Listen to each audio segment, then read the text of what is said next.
time off the clock in this third quarter. Winnipeg's quarter with the win. Absolutely. 4:36 left in the third quarter as they measure shortly to see if another first down. Let's take a look at this big play again. Mahari decides to try and throw the ball just before he gets hit by Montford and Philbrick. And we take another look at that angle, and you almost wonder if the ball did not indeed hit the turf before Gerald Vaughn corralled it. But right now it's a foregone conclusion because moot point. It's done. It's history. Just short of the first down. The Cats will have to gamble, but 3rd and inches at the Winnipeg 25. Under 4.5 minutes left. The ball came loose. The Bombers say they're on it. And let's wait as they unpile. I'm going to tell you what, Chris. Great penetration by the interior of the defensive line of Winnipeg. Forced Danny to go sideways. Then the rest of Winnipeg's defense came and caught Danny from the side, knocked him backwards. It'll all depend on the mark that the linesman gives them, but I don't know. I don't know on this one. They didn't cough it up with a fumble, but did they on the sneak? Boy, they didn't need much at all, and they didn't get it. That was a big, big play by the Bomber defense. You cannot relax, even on a short yard. You only need less to go than 1 yard because it'll come back and bite you in the backside. Teams have traded turnovers in this third quarter. Both Hamilton turnovers today on down. Well, it all starts right here. You got to get some push from your interior guys. Benny Goods, Alfred Payton do a great job. And then you're going to get the side right here. Look at number 98. 98 does not allow Danny McManus to have a second opportunity to try and stretch for that first down. Big Ron Warner, rookie on the defensive line, making a huge play to give the Winnipeg offense the ball again. And Philpott for 4 yards off the right side, and just over 4 minutes remaining for the Winnipeg offense with the wind in this third quarter. Well, as you watch the ball being run by Corey Philpott, and you see the guys come off the pile, off the tackling pile. One name we really haven't mentioned much today, Chris, and I think they've done a pretty good job so far with a little over a quarter of a bit to go with Joe Montford. He did a pretty good job on the big guy. Alawanibi, the top Canadian and offensive lineman nominee from Winnipeg. Here's a pass off the outstretched fingertips of Stiegel, and that will bring up 3rd down. Well, nice job, but again, we just talked about Joe. Joe Montford forced this ball to be thrown a little early on this play. Just takes him in, goes to the outside, gets a little separation from Sean Woodson, but the ball thrown a little early, and as a result, a little ahead of Stiegel, and he's unable to come up with the catch. Well, Westwood has flourished with the wind at his back so far today. But as you say, only 27 yards into the wind, and they will be kicking the wind the next quarter. This ball handled on the fly by Aikens, and he'll run it back into Winnipeg territory. There is a flag on the field, but he took it on the dead run and brought it back 28 yards. Hate the cold weather? That's why you'll love starting your car with the remote car starter. This week, just $79.97. Canadian Tire, still the right place. The frozen tundra of Commonwealth Stadium, the second half of our semifinal doubleheader this afternoon. Mark Lee, Glenn Suter, Steve Armitage getting set as the BC Lions meet the Edmonton Eskimos for the right to play the Calgary Stampeders in the Western Final. And a holding call against Hamilton. Charge to Michael O'Shea negates that 28-yard punt return by Aikens and brings the ball back to the 31 of Hamilton. So a huge penalty against the Tiger Cats. Absolutely, Chris. I mean, where they would have had the ball to really have it now.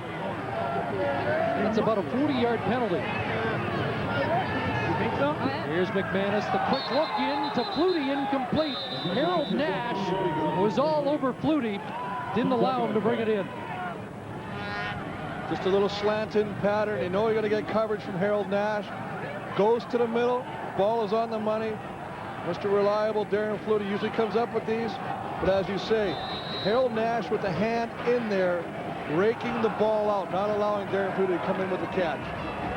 Nice job by number 00. They play man-to-man most of the time, and Nash has the job of shutting down Flutie. Big play, 2nd and 10, and McManus stripped of the ball. Seth Dittman gets on it, the left tackle, maintaining possession for Hamilton, but the Tiger Cats must kick it away. Well, another big play by the Bomber defense. Alfred Payton just going to be working. He's down at the bottom right here. He's working against Seth Dittman. Little arm knockdown. Knocks the offensive lineman's arms down. Gets him off him. And then just beats the quarterback. He just knocks the arms down. So he knocks him down, gets around him, strips the ball from Danny McManus, and very fortunate that Seth Dittman, the man who got beat on the play, was able to recover the football. They brought in the old Chris Walby tapes of the glory days of the Bombers from the early 90s for his teammates to watch this week, and he is one of the veteran leaders of this club.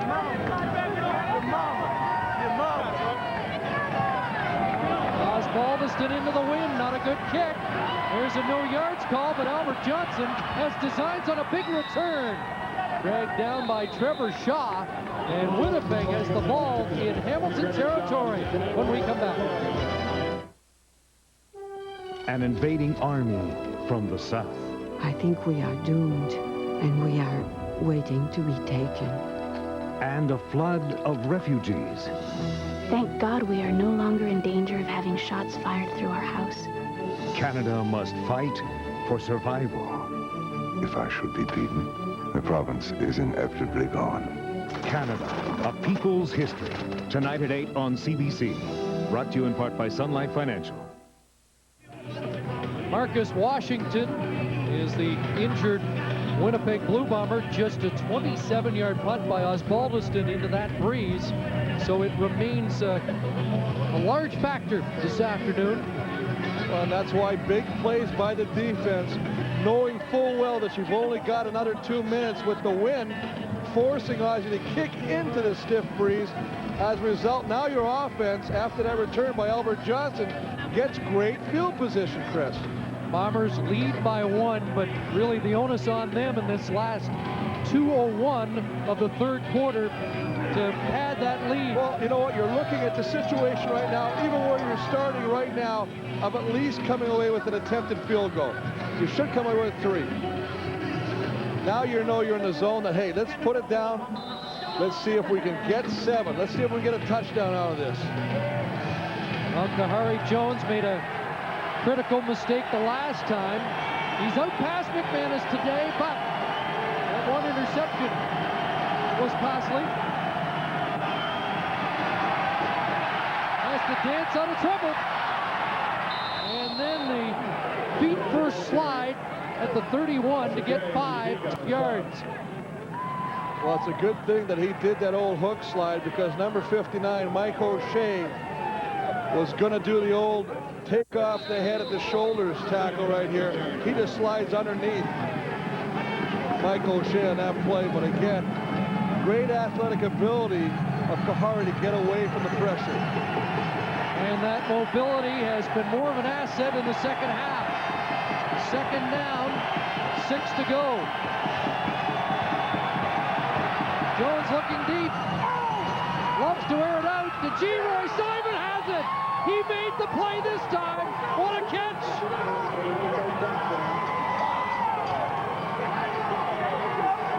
Out-dueling Orlando Steinauer. So Geroy Simon out of the doghouse and into the penthouse. Well, and you know, it goes both ways. The elevator goes up and it falls down a lot quicker. But I tell you what, as you say, Geroy, not so simple Simon.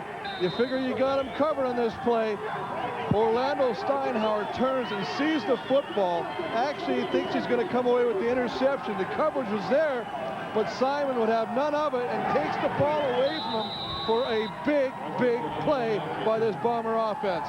Both touchdown catches in this third quarter by Winnipeg, really thefts by the receivers.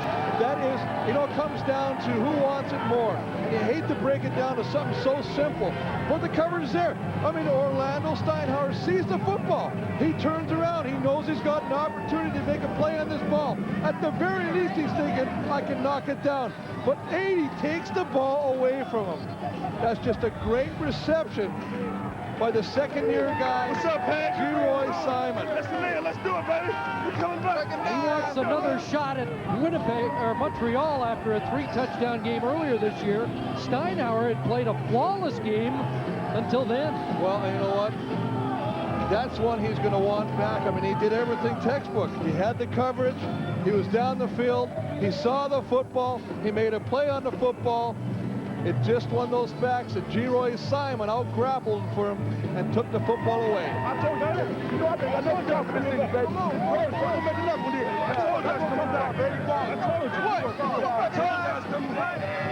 Kahari Jones this half, 4 for 6, 98 yards, and a couple of touchdowns. You see Alfred Payton, the man who got them the football back, was stripping the ball from Danny McManus the last defensive series. Excited with Leroy Simon. Ronald Williams in the final minute of his third quarter, crashing across the 40-yard line. And Chris with 37 seconds left, and you know, you have the 8-point lead. The biggest thing is Hamilton knows, you know what, we have the win in the fourth. This was the touchdown moments ago, or the drop. Well, you can see that was one he wanted back. And, you know, he went into halftime and said, if you don't give up on me, because I can still make the play. And Kahari, he loves all these 4 receivers he's got. And I tell you what, this is a great catch. Just taking the ball away from a guy, as you said, Chris, up to that point had played flawless defense, Orlando Steinhauer. My dog. Clock running down in this third quarter. McManus has to rally the troops, and he's got Andrew Gregg. Third catch, drops the ball. Brian Clark on it, and the Blue Bombers have it, and they certainly have the momentum. They get the football right back. Another big play. The ball is stripped. A nice job initially of Andrew Gregg getting separation from the defender. Hamilton making the catch and then trying to do something with it after. The yards after catch theory. Takes off with the football. Bomber defenders, though, they gang tackle him. See, he comes back into the middle right now. Now, as he's running, Brandon Hamilton, the man who was beaten on the play for the pass completion, strips the football, and another big play for that Bomber defense. Hamilton turned the ball over 64 times this year, and it's coming back to bite them again. Final play, third quarter, barring a penalty, and Stiegel gets it into Hamilton territory at the 49. And that wraps up an eventful third quarter for the Winnipeg Blue Bombers. Brian Clark with the fumble recovery after a pair of touchdowns, Stiegel and Simon. And it's Winnipeg by 8, heading to quarter number 4.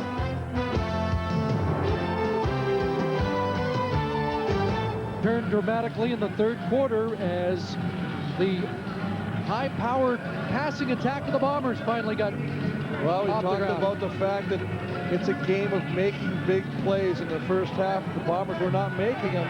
In the third quarter, they were making them. And even after Kahari Jones made a poor decision, he came right back to air that ball out again. And great catch by Simon. Look at the blood on here. I mean, he's got blood all over. That's not mascara, people. That's one tough son of a... And I wish I could say it on the air. But this guy, you just got to respect this guy. This is a warrior. His fingers there, he has his finger totally split. He's got it taped. You talked to him yesterday. Well, he was spelled the last 2 weeks by Gary Sawatsky, and he said, I'm sore, but I got to take every snap today. And he's been in there. We're told Scott Russell passed out when he saw that split finger down at the Winnipeg bench. Bill on the ball carrier. Well, I tell you what, he's just getting it done. I mean, that's the kind of guy. Here's a guy, You know, he's got his arm taped up. He's had a rotator cuff problem. He's had a knee problem. He's had major surgery on him. And now you look at this finger right here. I mean, if you look at the blood on him. He's just covered. That is, if you ever want to have a picture of yourself years to follow and show your kids what you were like, that's the kind of picture you want to show them. That was a tough guy. 2nd and 9 for Winnipeg. An 8-point lead. They'd love to add to it. Jones looking downfield, and it was nearly picked off through the hands of Chris Schelling, intended for Robert Gordon. Well, I actually thought he had Gordon on that play, Chris, because it looked like the ball was perfectly delivered, and it just didn't come up with the catch. Sits back here, but again, look at the protection. Nice job of Corey Philpott taking Gonzalo Floyd down. There's the ball right over the hands. Robert Gordon almost thought he could have came up with that catch. Chris Schelling almost comes up interception. The biggest thing is, though, they stopped the drive, and it's becoming a point now where you want to keep the ball out of Winnipeg's hands offensively because they're starting to make things happen. This game may come down to how Troy Westwood punts against the wind. They've got 3 men on side here, though. They put it up in the air. It's going to be a jump ball. Those men were onside for the Bombers. Who's going to come up with it? Juhas got to it first and knocked it out. Well, we do have a flag on the field, but an interesting Bomber alignment. Well, I tell you what, Chris, that may be just the fact the referee's not recognizing that situation. But boy, talk about a coach pulling everything out of the old proverbial playbook. 3 guys behind the kicker, which makes those 3 guys eligible to go head first for that football, not having to give up that 5-yard rule. Now, was it an illegal alignment without an end? It was just a 16-yard punt, but... Well, absolutely, Chris. You have to have so many guys in the line of scrimmage. Illegal procedure. Winnipeg, no end. That penalty is declined. The other infraction, there's no infraction. The man was onside. It's first down, Hamilton. Not a bad gamble, though, by the Bombers, who really haven't had much in the way of a punting game against the wind anyway. Kicking against the wind, absolutely. And the ball's going to go up. You got to like what Troy did. He spiraled that kick straight up. It didn't go far, but it allowed the guys that lined up behind him to have an opportunity to try and come up with that football. Something you can do when you enjoy that kind of field position, not something you want to do back deep in your own zone. Ronald Williams, and he spun off McField. Got some extra yardage when it looked like he was going to be nailed right at the line. Well, you know, I hate to use cliches, but this is gut check time. Let's see what your team has really made. Let's test your mettle if you want. I mean, this is what it's all about right now. There's only 15 minutes and counting. Well, 13 minutes left to see who goes home, pulls out the skates, and who gets to go to Montreal. Defending Grey Cup champions will have to come from behind. Stuttered count by McManus, who throws downfield, and Gregg pulls it in. There were flags. Winnipeg was offside, we presume. And we also assume that it will be declined.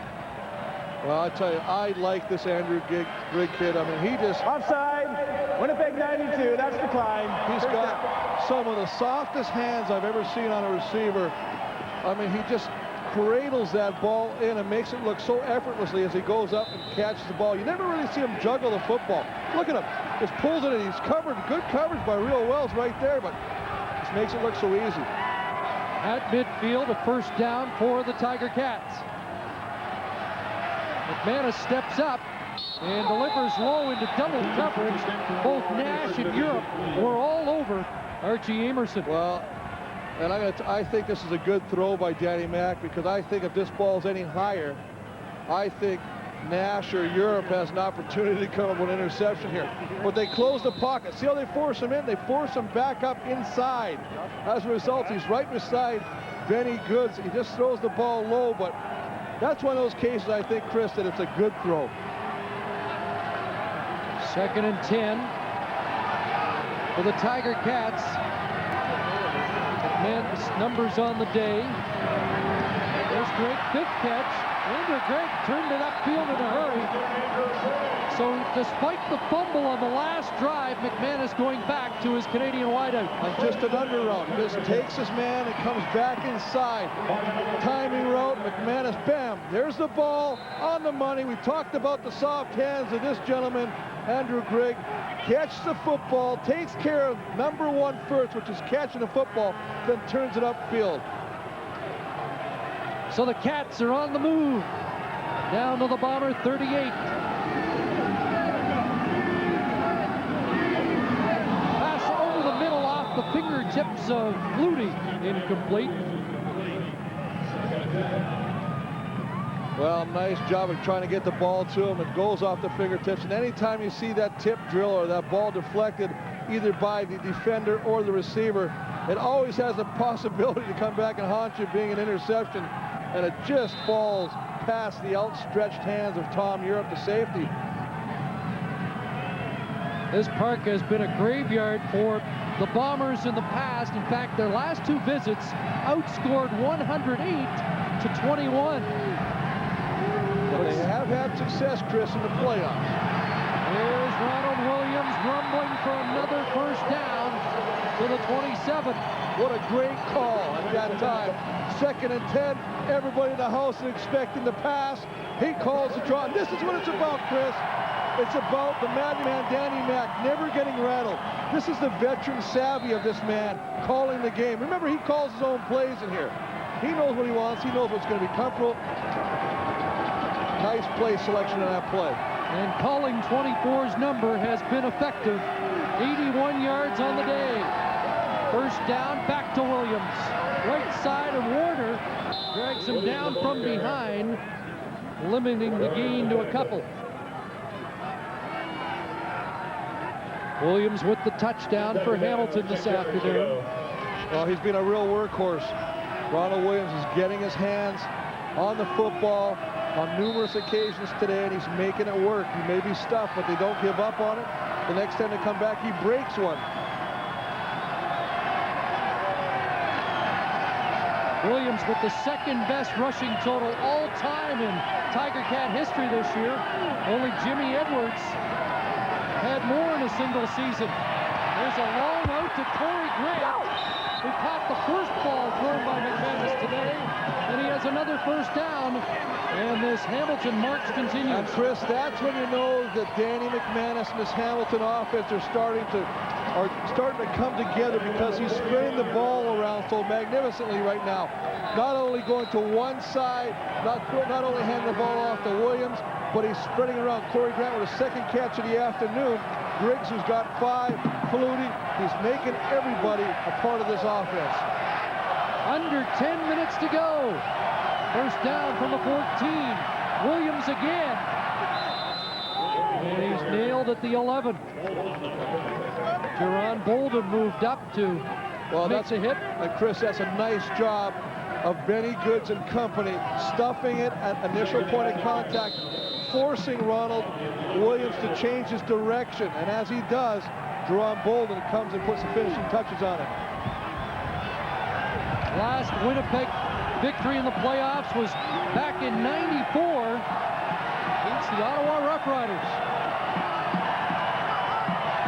Benny Goods digs in, 2nd and 7. McManus for the end zone, and he hit the upright. Off the bar with the flag down. Well, he changed his cadence again, and I think he's caught him jumping again. He does. That's the case. And that's what you want to do. Never sit on the same snap count. Go on 1, go on 3, go on 2. Don't ever let the defense start to get comfortable. Winnipeg 98. 2nd down repeated. Ron Warner drawn offside that time. One thing you know about Danny McManus, despite an 8-point deficit, the pulse rate doesn't change. Well, this is a play where he's originally going to go. He makes a move to the inside. Pretty good coverage. He runs right into Dave Donaldson.